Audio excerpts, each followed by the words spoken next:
안녕하세요. 이번에는 펌프에서 우리가 실제로 많이 사용하고 있는 인버터 제어에 대해서 공부를 해볼 겁니다. 여기서 제가 이제 설명드릴 인버터 제어는 우리가 이제 인버터에 관련된 자세한 사항이 아니고요. 원래 인버터는 정확히 말하면 전기장치니까 우리가 뭐 예를 들어서 PAM이라던가 펄스를 조정한다던가 폭을 조정하는 등의 우리가 이런 형태의 공부를 할 건 아니고요. 우리가 일반적으로 설비에서 사용되는 부스터 펌프죠. 부스터 펌프에 적용되는 인버터의 개념 정도 한번 공부를 해보겠습니다. 뭐 용어나 이런 것들은 차이가 있을 수 있어요. 제가 사실 유체 기계가 전공은 아니니까 실무하시면서 도움이 되실 정도로만 이해를 한번 해보겠습니다. 우리가 먼저 펌프의 성능 곡선을 보면요. 이렇게 보면 우리가 HQ 곡선이라고 우리가 표시를 하고요. 이렇게 우아한 곡선이 있겠죠. 이거는 사실상 우리가 이제 효율도 적용이 돼서 여기에서 나오는 전체의 값은 우리가 여기 나오는 L은 우리가 축동력이 되는 거죠. 또는 전동기 동력이라고 보셔도 되는데 그냥 축동력이라고 쓰겠습니다. 축동력. 이 그래프에서 이게 축동력이라는 게 무슨 말이냐면 예를 들어서 이 지점에 우리가 이렇게 밑에 효율이 있을 거고, 자, 우리가 예를 들어 이 1번 지점에 이렇게 유량이 H1, Q1이 있을 거예요. 즉 우리가 축동력식이 기억이 나실지 모르겠는데 예를 들어 이 성능 곡선은 우리가 예를 들어 물이란 곳에서의 펌프의 성능 곡선이라고 본다면 우리가 축동력은 감마 QH의 효율로 나눈 게 축동력이었죠. 어차피 물이니까 감마는 고정되어 있는 거고 여기에 Q1, H1을 넣던 효율도 1이 되겠죠. 이 지점이. 또는 다른 지점에 예를 들어서 여기가 2번 지점에 Q2, H2 여기에 효율이 이타2라고 봤을 때 여기에 2를 넣던지 얘네들이 값이 항상 일정하다는 거죠. 그렇게 표현된 게 이렇게 펌프의 성능 곡선이 되는데 우리가 여기서 표현되지 않았던 것 중에 하나는 우리가 얼마만큼의 속도로 펌프가 돌고 있는가라는 기준이 있습니다. 예를 들어서 보통 돌고 있는 1800rpm 기준이라고 한다면 이 펌프는 우리가 특정한 속도로 회전을 하고 있다는 거죠. 그래서 우리가 인버터 제어라고 하는 건 사실 인버터라는 걸 사용해서 우리가 인버터 제어라고 부르는데 굳이 따지자면 우리가 얘를 회전수 제어라고 부르던가 아니면은 가변속 제어, 가변 풍량, 가변 유량 펌프 이런 식으로 우리가 부를 수 있다는 거죠. 제어. 즉 우리가 인버터 제어라고 하는 거는 정기적인 어떠한 우리가 신호로 작용을 이용해서 우리가 회전수를 이용하는 제어를 인버터 제어라고 부르고 있습니다.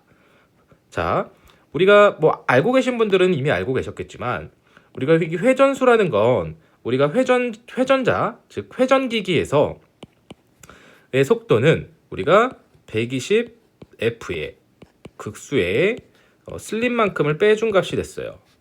여기서 혹시 이 F라는 건 전기의 주파수를 의미하는 거고 여기는 이제 우리가 극수, 그러니까 자석의 수죠. 극수를 얘기하고 이 S라는 건 우리가 슬립을 얘기하죠. 즉 얘는 손실에 대한 개념입니다. 국내에서 우리가 쓰고 있는 전기적인 거는 고압을 빼고요. 저압 계통에서 우리가 220V 아니면 보통 380V를 쓰고 있죠. 전기를 좀 더 아시는 분이라면 얘는 상전압이고 얘는 선전압이 되는 거죠. 우리가 얘네들을 쓰고 있는데 국내는 다 통일해서 우리는 60Hz라는 주파수를 이용을 하고 있습니다. 자, 그래서 우리가 여기 주파수에 들어가는 건 이미 60이라고 결정이 되어 있는 거죠. 다시 돌아와서 이 펌프가 1800rpm으로 회전을 하고 있을 때 이러한 성능 곡선을 가지고 있다 볼게요. 그럼 다시 한번 밑에다가 그려서 오늘은 좀 약간 띄엄띄엄 제가 설명드리는 것 같긴 한데 HQ 얘가 우리가 평상시에 우리가 말하는 표준 정격에서 운전을 할 때의 상태입니다. 저항 곡선이 어떻게 지금 구성이 되어 있느냐에 따라서 운전점은 변화가 되겠죠. 근데 이 상태에서 얘가 우리가 선정한 펌프 1번이라고 한번 봐보겠습니다. 성능 곡선. 근데 얘가 우리가 전격으로 돌렸을 때 60Hz에 380V를 넣었다면 예를 들어서 1800rpm이라는 회전으로 돌고 있을 때의 펌프의 성능 곡선이라 봐볼게요. 근데 우리가 여기서 보시면 우리가 손실이라는 건 우리가 제어할 수가 없거든요. 그러니까 무슨 말이냐면 실제로 쓸 수는 있는데 우리가 손실을 늘린다는 건 이미 제어를 하는 의미가 없다는 거예요. 우리가 인버터를 제어하는 이유는 쉽게 말하면은 이 축동력식 있죠. 얘를 제어하기 위한 건데 어차피 물은 고정돼 있으니까 우리가 유량 또는 양정 그리고 크게는 동력을 우리가 조절을 해서 에너지를 아낀다던가 원하는 만큼의 양정이나 유량을 받을 수 있게 해서 우리가 동력을 아끼는 게 결국 목적이 된다는 거죠. 자, 그래서 우리가 얘가 회전수를 낮춘다는 건 무엇을 의미하게 되냐면 성능 곡선이 이렇게 작아집니다. 그래서 거꾸로 회전수를 높이게 되면 얘가 낼 수 있는 출력이 커지는 거예요. 이거 이해하셨을까요? 그래서 예를 들어서 얘는 2400으로 뭐 회전할 때고 얘는 뭐 1200으로 회전할 때라고 한번 봐보겠습니다. 자, 이런 식으로 우리가 인버터를 제어할 수 있는데 우리가 일반적으로 인버터 제어를 사용한다는 건 원래 펌프의 성능 곡선보다 더 좋은 성능을 발휘하기 위해서는 쓰지가 않아요. 왜냐면 우리가 애초에 선정을 할 때 최대 유량의 거의 지점에 기준으로 우리가 선정을 하기 때문에 이미 여기 그려져 있는 검정색 곡선이 이 펌프의 최대 성능 곡선이라고 생각을 해주시면 되고 실제로는 좀 더 큽니다. 근데 그냥 똑같다고 생각해 주시면 되고 우리가 예를 들어서 이 펌프를 선정할 때 펌프의 유량이 100lpm에 100m의 양정이 필요해서 선정을 했어요. 그래서 이 건물의 높이는 뭐 20층짜리 건물이라고 한번 봐보겠습니다. 근데 예를 들어 5층에서만 물을 쓴다면 이만큼의 양정도 필요가 없고 유량도 좀 상대적으로 적게 필요할 수 있다는 거죠. 그럴 때 이 펌프가 이 곡선상에서 회전을 하게 되면 에너지가 아까우니까 우리가 얘를 속도를 조절해서 이렇게 작은 에너지로 우리가 펌프를 기동시켜서 에너지를 절감하고 원하는 유량과 양정을 득하는 것이 목적이 됩니다. 자, 그럼 다시 또 돌아와서 그래서 복습이죠. 우리가 이 회전수를 조절해서 떨어뜨린다고 말씀을 드렸어요. 그래 이 회전수라고 하는 건 우리가 이런 식에 의해서 발생을 한다고 말씀드렸는데 극수를 조절할 수 있지만 실질적으로 우리가 하지 않습니다. 왜냐면 이거는 좀 비싸지는 것도 비싸지는 거고 쉽게 말하면 더 편하게 조절할 수 있는 방법이 있기 때문에 우리가 뭐 일반적으로는 극수를 조절하는 방법은 사용하지 않고요. 손실을 늘려서 회전수를 줄인다는 건 쉽게 말하면 우리가 자동차를 엑셀을 밟는데 속도를 줄이기 위해서 엑셀을 밟은 상태로 브레이크를 더 세게 밟겠다는 뜻입니다. 같이. 말이 안 되는 거죠. 그럼 여기서 남은 건 결국 이 주파수만 남아요. 주파수. 그래서 이 주파수를 제어를 해서 우리가 회전수를 낮추는 게 인버터 제어의 제일 기초라는 거죠. 그래서 우리가 이 식을 보면 회전수는 결국 주파수에 비례를 하기 때문에 주파수를 낮춰서 회전수를 낮추게 되는 겁니다. 뭐 정기적으로 들어가면 뭐 제곱이니 뭐니 이런 거 안 할 거예요. 자, 그러면 우리가 주파수만 낮추면 문제가 없냐라고 생각을 해볼 수 있어요. 또는 주파수는 얼마만큼 조절할 수 있냐. 우리가 주파수가 60Hz입니다. 주파수를 늘릴 수도 있고 줄일 수도 있어요. 근데 어차피 처음에 운전하는 상태를 제가 100%라고 보라고 말씀드렸으니까 왜냐면 더 늘릴 수는 있지만 펌프가 좀 무리라는 거죠. 뭐 예를 들어서 150km까지 나가는 자동차를 160까지 더 누른다고 해서 차의 상태가 좋지는 않겠죠. 실제로 우리가 엄청 작은 헤르츠까지도 조절이 됩니다. 뭐 쉽게 말하면 1%보다도 더 안 되는 양까지 조절이 돼요. 그러면 우리가 쉽게 말하면 60Hz일 때 100lpm이 나왔다면 인버터를 쫙 조절하면 0.1lpm까지도 조절은 가능하다는 겁니다. 근데 실제로 문제는 뭐냐면 이렇게까지 넓은 범위를 조정을 할 수가 없어요. 몇 가지 문제가 있는데 일단 너무 유량이 적어지면요. 우리가 살짝 그려보면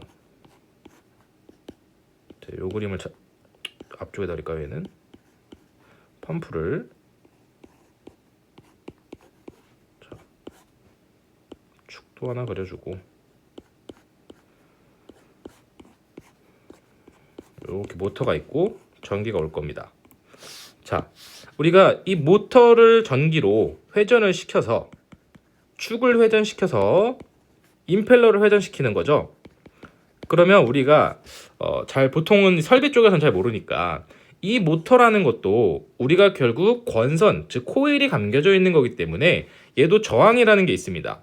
뭐 리액턴스라고 생각을 하셔도 되고, 이거 정기적인 거니까 저항이라고만 할게요. 자, 이 저항도 우리가 전원이 들어오게 되면 뭐가 생기죠? 당연히 열이 납니다. 그래서 우리가 얘 모터를 분리해 보면 여기 쉽게 말하면 그 선풍기 같은 게 있어요. 뭐 구조마다 좀 차이는 있지만 이 열을 잘 방출해 주도록, 우리가 말하는 모터가 과열되지 않도록 우리가 방열 장치가 설치가 되어 있습니다. 그냥 팬이라고 생각을 하셔도 되고 판이라고 생각을 하셔도 되고.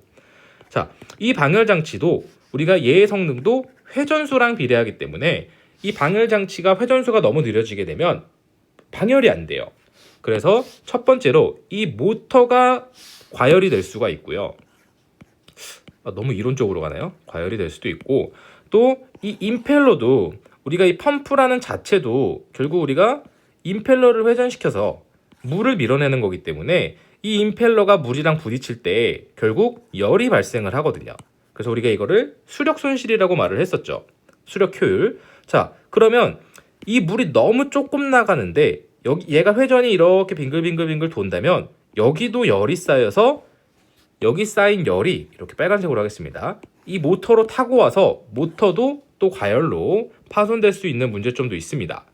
그래서 실제로는 우리가 조정할 수 있는 범위는 1에서 100%가 아니고 뭐 예를 들어서 50에서 100%, 아니면 30에서 100% 이런 식으로 최저값은 한계가 있다는 거죠.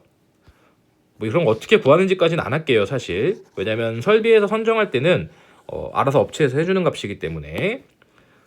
자, 그러면 우리가 실제로 이제 어떻게 조절이 되나 한번 봐볼게요. 자, 우리가 HQ고 저항 곡선도 이번엔 그려보겠습니다. 자, 원래 우리가 최고 운전점, 그러니까 최대 운전점인 펌프가 선정된 정격 유량과 정격 양정인 지점인데, 우리가 더 작은 양정이 필요한다고 한다면 얘가 회전수를 조절을 해서 이렇게 회전수를 줄이는 거죠. 우리가 더 작은 유량을 내보낸다던가 더 작은 양정에서 운전을 할 수 있도록 조절을 한다는 거죠. 그럼 얘를 이만큼 줄이는 거는 어떻게 세팅을 하냐? 이제 펌프 디바이스를 어떻게 세팅하느냐에 따라 다른데, 약간 이런 개념으로 보시면 됩니다. 우리가 펌프를 이렇게 그릴까요? 그냥 펌프가 이렇게 위에 물을 보낼 겁니다. 그럼 실제로는 이 위에서 센싱을 해서 오는 게 가장 좋은데 이게 설치하기 힘들어서 이렇게 잘 안 하고, 쉽게 말하면 이 펌프 앞에다가 우리가 압력을 받아요. P라고 하니까 또 그러네요.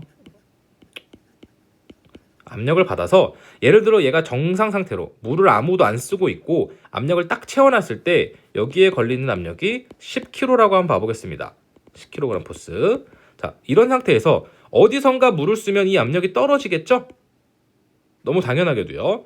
그러면 이 압력을 다시 우리가 채워주기 위해서 이 펌프가 회전을 하는데 얘가 계속 많이 떨어진다면 펌프는 점점 많이 회전을 할 거고요. 이런 식으로 우리가 인버터 제어로 우리가 급수 설비에서 물을 잘 받을 수 있도록 세팅을 하는 겁니다. 그러면 우리가 부스터 펌프라는 건 일반적으로 최소 2대, 적게는 뭐 3대에서 5대까지도 하나의 그 세트에, 우리 세트라 그러죠. 부스터 펌프 세트에 설치가 되는데, 얘는 어떻게 조절을 하냐? 이렇게 좀 3개만 그려볼까요? 잘 못 그려도 좀 이해해 주시고, 헤더가 있을 거고, 여기 인버터 제어 있고, 보통 압력 탱크가 이렇게 달리겠죠.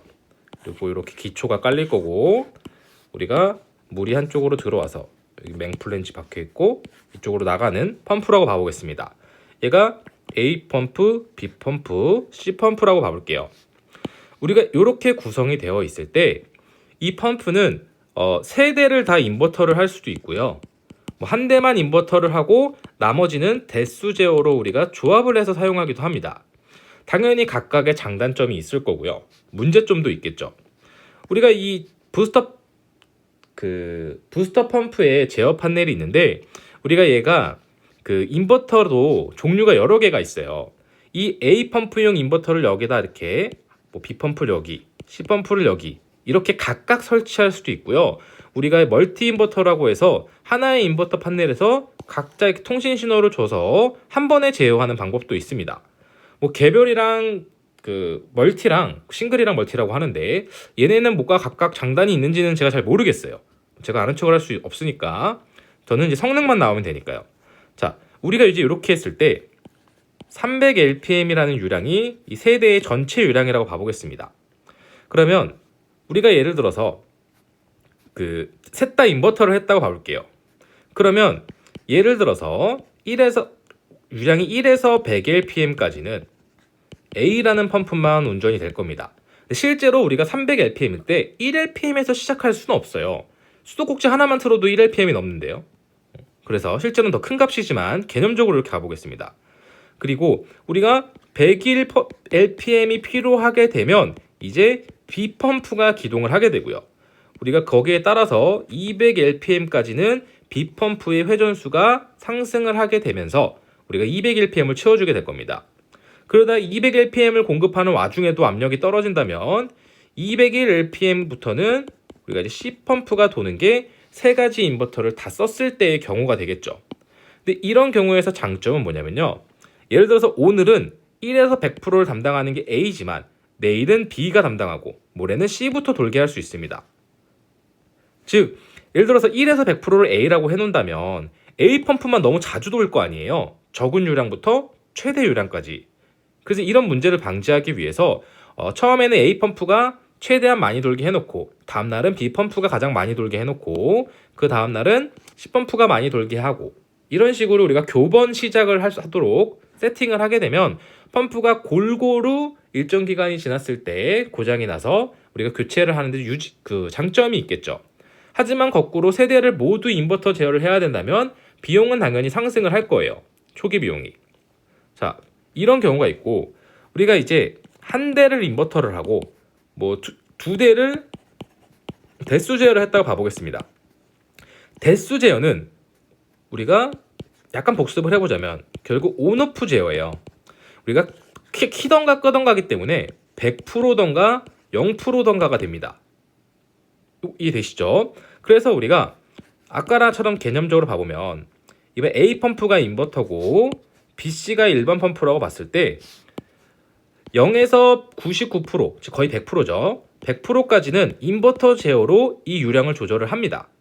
그리고 얘가 만약 101%가 필요를 해지면 B 펌프가 운전을 시작해서 100%를 만들고 다시 A 펌프가 1%로 돌아가게 되는 거죠. 그래서 1에서 다시 100%를 더하면 200%까지 100에서 운전을 할 수 있게 되는 거고요. 또 200%, 또 201 LPM이 되려 그러면 C 펌프가 운전을 하게 되고 다시 A 펌프가 회전수가 줄어들어서 200에서 300 구간의 유량을 조절할 수 있도록 이렇게 세팅을 할 수 있습니다. 장점은 당연히 인버터가 한 대만 들어가니까 저렴한다는 장점이 있고요. 두 번째 이제 문제는 우리가 A 펌프가 훨씬 많이 돌죠. 얘가 너무 계속 B 펌프나 C 펌프에 비해서 회전이 많이 되기 때문에 수명이 짧아지는 단점이 있고 그러니까 수명을 빨리 쓴다는 거죠. 짧아진다기보다. 우리가 고장났을 때 A 펌프가 고장나면 시스템 내에서의 압력 조정이 실제로 잘 안 된다는 거죠. 이해가 되시겠죠? 얘만 계속 돌잖아요. 자, 그래서 뭐 이거 성능 곡선으로는 안 해도 될 것 같고 우리가 또 여기서 문제는 뭐냐면 이 펌프가 우리가 방금 말씀드렸다시피 약간 느끼셨을지 모르겠는데 얘가 100%에서 B가 돌았어요. 그럼 A가 다시 1%부터 돌아야 되잖아요. 근데 제가 이 최소 유량, 최소 운전해야 되는 그 유량이 있다고 말씀을 드렸어요. 그래서 우리가 얘가 100%가 되자마자 A가 꺼질 거냐, 아니면 1%에서 뭐 2%까지 유량이 줄어들 거냐, 이런 문제가 있기 때문에 실제로는 우리가 이런 걸 고려할 때는 A 펌프의 유량이 B나 C보다 커야 됩니다. 합이 아니에요. 그래서 예를 들어서 우리가 두 대만 놓고 비교를 했을 때 A 펌프는 인버터가 되는 애고 B 펌프는 뭐 정속 운전, 대수 제어를 하는 펌프라고 봤을 때 A 펌프의 유량은 예를 들어 60 LPM까지 조절이 돼야 되고요. 인버터 펌프는 B 펌프는 한 40 LPM 정도가 조절이 되면 좋습니다. 무슨 말이냐면 우리가 0에서 쭉 올라가요. 40까지. 자, 40일 때 정속이 도냐? 안 돕니다. 얘가 더 올라가서 예를 들어 60 LPM쯤 됐을 때 정속을 돌려요. 정속을. 그럼 정속이 40 LPM으로 공급이 될 거예요. 이런 상태에서 얘는 60에서 0으로 가는 게 아니고 더 컸었기 때문에 60에서 한 20 LPM으로 운전을 할 수 있겠죠. 그럼 아까 말씀드렸던 과열 문제를 해결하기 위한 최소 유량을 우리가 확보를 할 수 있습니다. 오늘 좀 뭔가 난이도 있게 설명이 된 것 같아서. 자, 그래서 실제로 제가 설계를 할 때는 물론 이제 시공사나 뭐 건설사의 그 설계 기준에 따르지만 저는 그래도 한 대 인버터, 2대 대수 제어로 많이 설계를 했어요. 또는 뭐 3대 대수 제어. 우리가 원래 예비 펌프를 선정할 때는 인버터를 더 추가해줘야 되는 게 맞긴 한데 우리가 건축물에서는 예비 펌프를 선정을 안 하거든요. 그 급수 펌프에서는 상수도에서는 하게 되는데 한번 봐볼까요? 그래도 어차피 한 김에 좀 하면은 원래 우리가 펌프를 병렬 운전을 하게 되면 이런 식으로 해서 대수 제어를 할 때 색깔을 좀 바꿔서 요 운전 범위에 따라서 우리가 뭐 여기 위에를 찍으면은 두 번째 펌프가 돌고 또 여기 위에를 찍으면 세 번째 펌프가 돌고 이런 식으로 우리가 유량이 부족하지 않도록 대수 제어를 했었어요. 근데 우리가 인버터 제어에서는 이런 식으로 제어가 되는 게 아니고 결국 우리가 하나의 펌프가 계속 인버터로 이렇게 왔다 갔다 하면서 더하기 뭐 얘가 1번 유량이라고 하면 2번 유량이 합쳐지던가 3번 유량이 합쳐지던가 이런 식으로 하나만 움직여서 우리가 조절을 할 수도 있는 거고 세 개 펌프가 다 우리가 정격만 그렸을 때는 오늘따라 설명이 어려운 것 같죠? 자, 정격이 그렸을 때 이렇게 돼 있는데 우리가 이 구간에는 1번 펌프가 각각 이런 식으로 다 성능 곡선이 있는 거죠. 회전수를 제어해서 유량 범위를 다양하게 나타내고 또 2번 펌프는 이런 식으로 또 자기 이 구간에 대한 유량 범위를 나타내고요. 또 3번 펌프도 다 인버터 제어로 이렇게 촘촘히 우리가 필요한 만큼의 유량과 양정을 공급해 줄 수 있다는 거죠. 실제로 그래서 우리가 그 인버터 제어를 하면 동력을 굉장히 아낄 수 있다는 장점이 있습니다. 얘가 이렇게 성능 곡선이 줄어들었다면 실제로 필요한 동력은 뭐 Q1과 H1에 곱이 될 거니까요. 물론 효율은 더 낮아졌겠지만 이런 게 있고 제가 뭐 하나 말씀드릴 게 있었는데